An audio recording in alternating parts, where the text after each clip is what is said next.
Hello, everyone, and welcome back to another episode of South of the Mount Sports. My name is Jeremiah. This is my brother, Brandon. Unfortunately, we are not together this time for the first time in almost a month. We have not filmed together, mostly because we've been around each other and just haven't had the free time to really film or anything like that. Life gets in the way.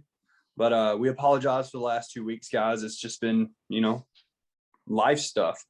Brandon's got 2 kids. He's in college full time. He's also working full time. I'm in college full time, working whenever I can. That's how life goes. But Brandon, how are you, man? It's good to see you. Fantastic, man. I'm doing fantastic.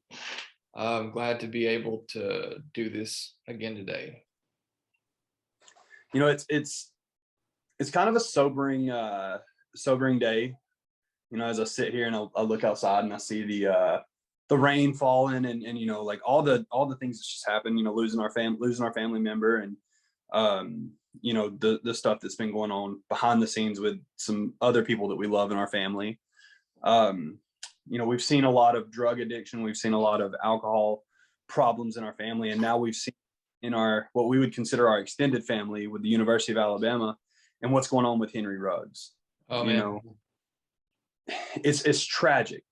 We watched Henry, we loved Henry, we enjoyed the 3 years we got to see him play football. We cried with him when they told us a story about his friend dying in a car wreck, and here we 2 years into his football career and watching the dude really explode onto the scene in the NFL, and it's just all been thrown away because of a drunken mistake at 3 a.m. that could have been totally avoided. From all accounts, the Raiders offer a free Uber to every player, and he could have easily called Uber himself. He could, there's so many different ways that he could have avoided it. And DUIs and drunk driving is just it's so dumb now because of all the ways you can get out of drunk driving or driving under the influence, period. And yet here we are faced with someone that we've grown to know. Not only we don't know him personally or anything like that, but we've grown to see him and love him in the way that he played football and the way that he carried himself so different for a long time. And then just to see something like this, my heart really goes out to the family of that girl that, 23 years old, just driving down the road and gets caught in the fire. She was alive, gets caught in the fire, couldn't get out of the car and ends up dying. That's a horrible way to go out. Yeah. And these actions they're not like anything you can just wipe under the rug, no pun intended. But Henry's facing life in prison, and it sucks. It really does. Yeah.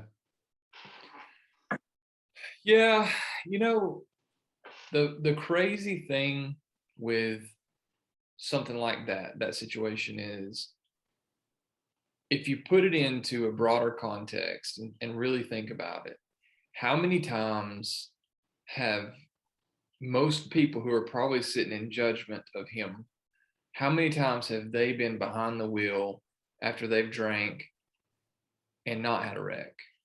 Yeah. You know what I mean? Yes, I'm not excusing what he did, and the outcome is absolutely tragic and horrible. But had he just wrecked and nobody gotten hurt, then he wouldn't have been released. There wouldn't have been this big whole ordeal, just been like he got a DUI, but because somebody got injured and lost their life, now there's this whole different stigma around it, and I'm not, like I said, I'm not excusing what happened. I'm not excusing the behavior, but I am, because there are so many options there, so many other things that you can do. But what I'm saying is how society looks at this kind of thing. They don't look at it at the deed, they look at the outcome. Yeah. And this, in my work, what I do for a living, I deal with this constantly. And people are viewed by the outcome of their actions, not by their actual actions. And that is, it's so crazy to me, because a good majority of people who make the laws they drive drunk or have driven drunk, or they do things like engage in prostitution, even though they will gladly lock somebody up for prostitution, Yep. or they take bribes, or, they do all this stuff, but it's not until the actions are out in the open that anybody makes a judgment on it, or the result of the action. Um, you know, it's just crazy, man. I don't. I feel for the guy. I really do. It's a tough place to be in because now he has to live with that, and there is no amount of jail time or other punishment that will ever take away what he's going to have to, that trauma that he's going to have to live with, or the trauma that the family's going to have to deal with going through, that lost a family member. Yeah. That anger and resentment they're going to have towards him. And hopefully, maybe a bridge can be built there, and they can find a way to heal, because that's tough. It's just such a tough position to be in. I can't This imagine. is one of those, like, Henry Ruggs lost his best friend at 17, and that was a life-altering moment for him. Mm-hmm. That changed his trajectory from basketball to football, and made him really focus in, because his friend told him, hey, you need to pursue this football thing. So he started pursuing it after that. This is another one of those life-altering moments where he can go one way or the other. And we talked about the recruits that Saban has. We've talked about the way that Saban recruits, and he recruits character people. Yeah. And this was one lapse in character. And I'm not saying that, like, if he's done this once, he's probably done it 100 times. It's just a one-time call, and I'm not by no means, I don't want anybody to think that we're justifying what he's done, because we've both been in situations where we've drove drunk and we've made stupid decisions in our lives. So, like, I can't possibly begin to, judge someone for doing something that I've done myself, Mm-hmm. and, unfortunately his resulted in the death of someone else, and it's inexcusable, period. You can't go 100 and, at one point they had him clocked in at going 156 miles an hour. When he slammed into the girl, he's going 127 with a BCA or BAC of 0.161. Yeah. So some could have been upwards. I've seen someone say there's no way that it wouldn't have been upwards of 3.3. Had he been that heavily intoxicated, he sat there for a couple of hours and probably sobered up a little bit before they got the BAC. I just, there's no telling what all was going on in that moment. And it's just one lapse of judgment in a split second that could change or alter not just your life, because now it's not just altering Henry Ruggs's life. It's altering the life of his girlfriend. It's altering the life of the girl that was involved, the family. Their entire life is shattered because their 23-year-old daughter she's no longer with them. Right. Yep. It's like I said, it's just one of those tough things that, he's going to be judged by it for the rest of his life. Kind of like the Michael Vick thing, Yeah. The being judged by the outcome and not the action. And the outcome was that, people got caught doing something in his house. He wasn't even there. People got caught doing something in his house or on a property that he owned. And did he know about it? Most likely, he took part in it, at some point, I'm sure. I'm not saying he was innocent, but that's the outcome was there, and so he's being judged by that as opposed to what actually happened. Like, he was not there when when it got found out, but he got judged because of what got found out. And continues to be judged, and it's so unfortunate that it is that way, I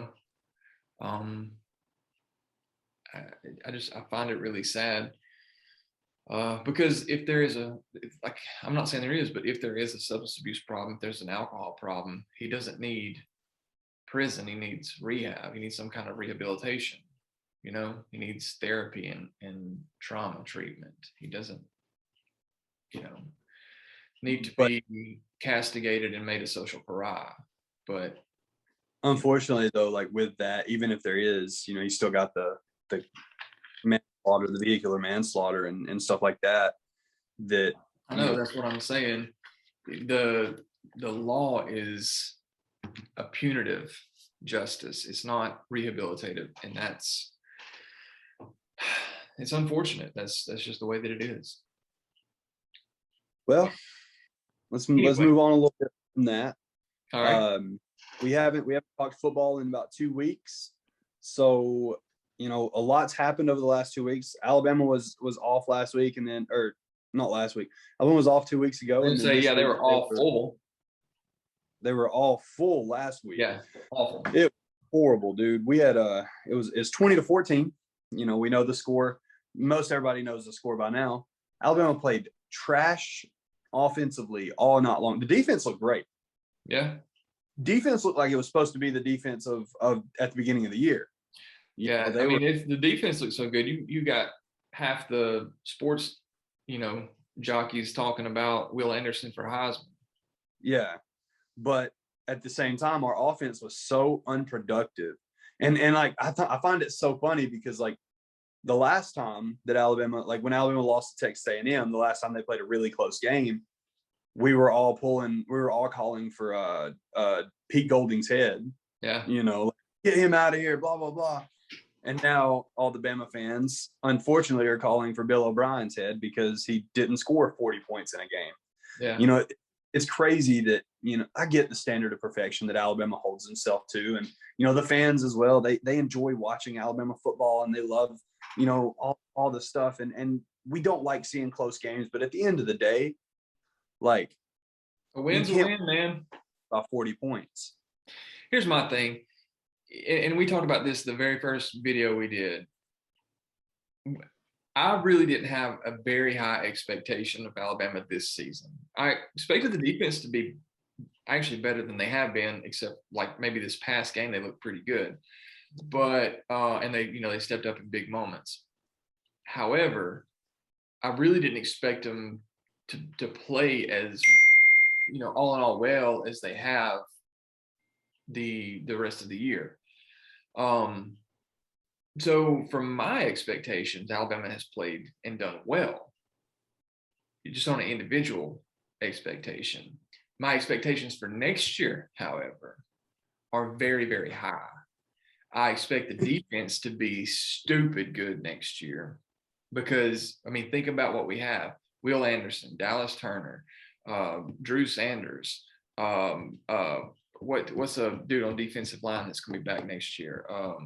Darian Mathis. Is it right. Mathis? Is Mathis going to be back? Anyway, I think he's a sophomore, but I don't think he starts. But I can't think of his name off the top of my head. I think Mathis starts. It doesn't matter. Regardless, and then you got Kool-Aid McKinstry coming up, and you got Malachi Moore be back next year. And it's going to be stacked. Eboigbe. That's probably why I couldn't remember his name. I can't pronounce it. He's a junior. Let's see. It's not him. The guy I'm thinking of is a sophomore. I think he's second on the depth chart. Regardless, the defense should be, if they can remain healthy, should be nasty next year. Like borderline Georgia this year, good next year. The offense, because they're probably not going to lose anything but Mechie. They might lose Jameson Williams if he decides to go in the draft, but I don't know if his stock's going to be high enough for him to make that call. I think he's making a decent case, but is he a junior or is he a sophomore? I can't remember. I think Jameson. I got the roster pulled up right here. Let me get all the way up to the top. Because I'm thinking he's a junior, but I can't remember. Regardless, I think Jameson Williams will be back next year, even if he is a junior. Unless he's a senior and can't come back. But even if he is, he would have a COVID year. He's a junior this year, so Yeah, so he He could would be, be able to come back next year. because I don't think they have him projected as a first round pick right now. So I don't imagine he's going to jump to the draft when he can come make himself a first round pick for next year, just like Yeah. the Slim Reaper did. So that's my point. Like next year is the year that I have really high expectations for Alabama. You know what I mean? But we're even in players like Jaleel Billingsley, who's taken a back road this year, and yeah. Like where was he in the LSU game? Like I don't remember seeing hardly anything go to Billingsley. Like there was I don't think he even played. Which yeah, I he saw. may have. I remember him getting hurt, or going out with an.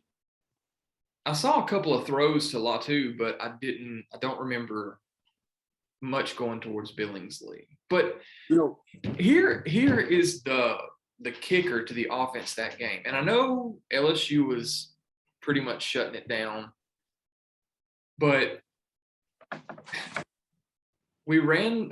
Alabama ran the ball 17 times, excluding the ones that Bryce got sacked on, the ones that the Bryce runs. Alabama ran the ball from scrimmage 17 times. In the games that Alabama's offense has done really well, Robinson has ran more than 17 times. Mm-hmm. You know what I mean? So no wonder. You know what I mean?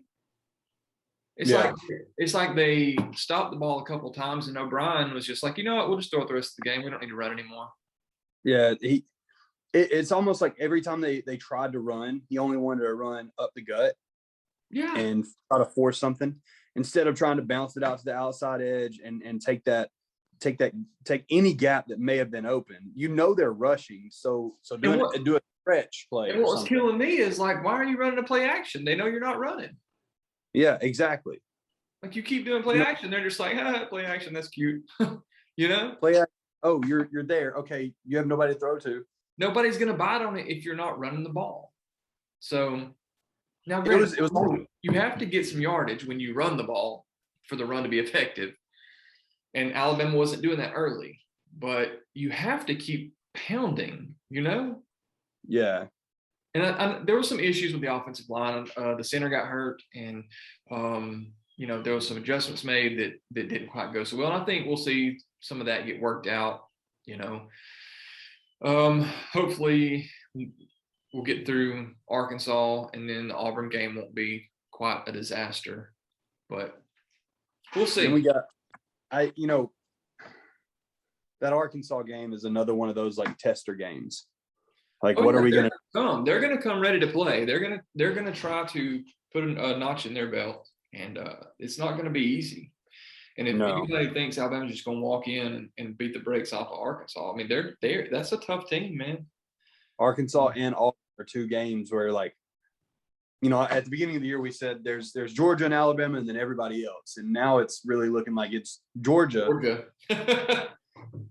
And I'm not praising Georgia, but Georgia's beaten every team. Like, Georgia's putting up 40 points a game and only allowing 7.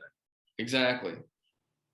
And that's if they allow you to get into the end zone. Like that. This Georgia team this year is so reminiscent of the 2019 LSU team with a way better defense. Well, their defense is way better than that LSU team was. That defense was not very good. The defense was trash for LSU, but that offense was so special. LSU's offense was really good. Like, it's funny to me, if you look back at that LSU team, they only beat Auburn by like 2 points at LSU. And they only beat Alabama by 5. Right. And that game was back and forth, and it could have went either way. And Tua was hurt. Yeah. Yeah. But still, he played well enough that his injury really didn't make a difference in that game. I really don't think so. He had a really good game regardless of the injury. So, their offense was better in the end, Yeah. That was a really good offense. And their offensive line was crazy good. They had 9 players off of that offense that has gotten drafted in the NFL or something like that. I thought it was like upwards of 22 players on that team got drafted. Maybe on the team, I'm talking about just from the offense. Yeah, but that was all. They were all in the same draft. Is what right? Because I know like 9 or 10 of them went in the same draft on the Yeah, offensive ball. yeah, it was crazy, man. Crazy. 22 of them ended up leaving. Yeah. The only one to get drafted that year was Jamar Chase because he thought he was back have another year and ended up COVID. There was one offensive lineman, Deculus. I don't think he got drafted. I think he came back the next year. But still, I mean, crazy, man. But yeah, outside Georgia's the biggest upset from last week, and I don't really want to consider this an upset. You actually called it. Michigan State went down, and it happened like so quick. You know, we should have done a video so I had evidence of it. Well, you know, we got to start getting. I said it. You did though. Like Michigan State, while they looked good, I told you that I thought Michigan should have won that game. Well, yeah, they were the better team, except for like that brief period of time where they had some really big lapses and gave up some big yardage. But it was also, you know, that was also a coaching thing because they pulled out their number one quarterback and put in their second back. Yeah, that was a very stupid call for no reason. Like, yeah, Jim Harbaugh threw that away for them boys, and that's it. That's not the only reason that they lost that game. I mean, you can't give up like 3 or 4 huge plays when your defense has been playing really good. You can't just give up big 50 to 60 yard plays several times a game. You know what I mean? Like, you just can't do that and be successful, especially when you have a 30 to like 13 lead in the second half or whatever. I mean, it was a significant lead. You can't do that and expect to be successful. But, you know, all that to say, we have new rankings out, and, you know, like we've talked about the big teams, there really wasn't much going on. North Carolina beat Wake Forest. Yeah, they went down. That went downhill for Wake Forest. They'll probably lose the next 6 games just because that's how that happens for some reason. Here's the thing though with that. That really helps with the Wake Forest not being an undefeated team that doesn't get into the playoff thing. Yeah. So now we're not going to have to worry about that. Them losing that game pretty much takes the ACC out of the playoff conversation. Which the ACC, in my opinion, had been out of it in a long time. Well, for a long time. Yeah. But if Wake Forest had finished undefeated, then it would have been a really hard one for the committee. True. I guess I see where you're coming from now. Well, I mean, if you've got undefeated Wake Forest and undefeated Cincinnati,